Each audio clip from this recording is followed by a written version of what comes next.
کے خطے میں پاکستان کے بڑھتے اثر و رسوخ سے عالمی سیاست کا دھارا بدل گیا ہے۔ پاکستان اور سعودی عرب کے درمیان ایک دوسرے کے دفاع، سالمیت اور تحفظ کا معاہدہ ہو گیا ہے۔ ایک ملک پر حملہ دونوں پر حملہ تصور ہوگا اور دونوں ممالک ہر چیلنج سے مل کر نپٹیں گے۔ ایک ملک کی طاقت دوسرے ملک کی حفاظت کے لیے موجود ہوگی۔ پاکستان اور سعودی عرب دفاعی صلاحیتیں بڑھانے میں ایک دوسرے کے معاون ہوں گے۔ معاشی اور سفارتکاری کے شعبوں میں بھی ایک دوسرے کے شانہ بشانہ ہوں گے۔ کے خطے میں پاکستان کے بڑھتے اثر و رسوخ سے عالمی سیاست کا دھارا بدل گیا ہے۔ پاکستان اور سعودی عرب کے درمیان ایک دوسرے کے دفاع، سالمیت اور تحفظ کا معاہدہ ہو گیا ہے۔ ایک ملک پر حملہ دونوں پر حملہ تصور ہوگا اور دونوں ممالک ہر چیلنج سے مل کر نپٹیں گے۔ ایک ملک کی طاقت دوسرے ملک کی حفاظت کے لیے موجود ہوگی۔ پاکستان اور سعودی عرب دفاعی صلاحیتیں بڑھانے میں ایک دوسرے کے معاون ہوں گے۔ معاشی اور سفارتکاری کے شعبوں میں بھی ایک دوسرے کے شانہ بشانہ ہوں گے۔ کے خطے میں پاکستان کے بڑھتے اثر و رسوخ سے عالمی سیاست کا دھارا بدل گیا ہے۔ پاکستان اور سعودی عرب کے درمیان ایک دوسرے کے دفاع، سالمیت اور تحفظ کا معاہدہ ہو گیا ہے۔ ایک ملک پر حملہ دونوں پر حملہ تصور ہوگا اور دونوں ممالک ہر چیلنج سے مل کر نپٹیں گے۔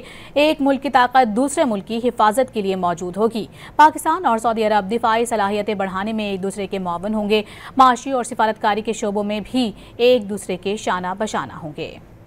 قطر پر اسرائیلی حملے اور دوحہ میں عالم اسلام کے سربراہان کی اہم بیٹھک کے بعد سعودی عرب سمیت خلیج کی سلامتی کا پلان تبدیل ہو گیا۔ سعودی عرب نے ایٹمی ہتھیاروں سے لیس قوت پاکستان کے ساتھ تاریخی دفاعی معاہدہ کر لیا۔ اب پاکستان اور سعودی عرب کا دفاع، تحفظ اور سالمیت ایک دوسرے کی مشترکہ ذمہ داری بن گئی۔ ریاض میں سعودی ولی عہد محمد بن سلمان اور وزیر اعظم شہباز شریف نے باہمی اسٹریٹجک دفاعی معاہدے پر دستخط کر دیے۔ معاہدے میں کہا گیا ہے کہ سعودی عرب اور پاکستان میں کسی ایک کے خلاف کسی بھی قسم کی جارحیت دونوں ممالک کے خلاف جارحیت تصور کی جائے گی اور جس کا دفاع دونوں ممالک مل کر کریں گے۔ معاہدے کے تحت دونوں ممالک کسی بھی خطرے سے مشترکہ طور پر نمٹیں گے اور اپنے دفاع کے لیے ایک ملک کی طاقت اور صلاحیت دوسرے ملک کی حفاظت کے لیے موجود ہوگی۔ معاہدے کی روح سے پاکستان اب حرمین شریفین کے تحفظ میں سعودی عرب کا پارٹنر بن گیا۔ اعلامیے کے مطابق موجودہ اور متوقع خطرات اور چیلنجز کے تناظر یہ معاہدہ دفاعی صلاحیتیں بڑھانے میں مشترکہ تعاون کا بھی احاطہ کرے گا۔ اعلامیے کے مطابق پاکستان اور سعودی عرب کے درمیان دفاعی معاہدہ دونوں کے لیے صرف دفاعی اور سلامتی ہی نہیں بلکہ معیشت اور سفارتکاری میں بھی مفید ثابت ہوگا۔ معاہدے پر دستخط کیے جانے کے بعد سعودی ولی عہد محمد بن سلمان اور وزیر اعظم شہباز شریف پرجوش انداز میں گلے ملے۔ اعلامیے کے مطابق شاہی محل میں وزیر اعظم اور سعودی ولی عہد کے درمیان اور وفود کی سطح پر بھی باضابطہ مذاکرات ہوئے۔ اس دوران مشترکہ دلچسپی کے موضوعات، مشرق وسطی کی صورتحال اور مسئلہ فلسطین پر تبادلہ خیال کیا گیا۔ دونوں ممالک کے درمیان دیگر شعبوں میں تعلقات کو مزید مضبوط کرنے اور تعاون بڑھانے پر اتفاق کیا گیا۔ ملاقات میں army chief field marshal Asim Munir, وزیر خارجہ ساکھ ڈار، وزیر دفاع خواجہ آصف، وزیر خزانہ محمد اورنگزیب، وزیر موسمیاتی تبدیلی مصدق ملک اور وزیر اطلاعات عطا تارڑ بھی موجود تھے۔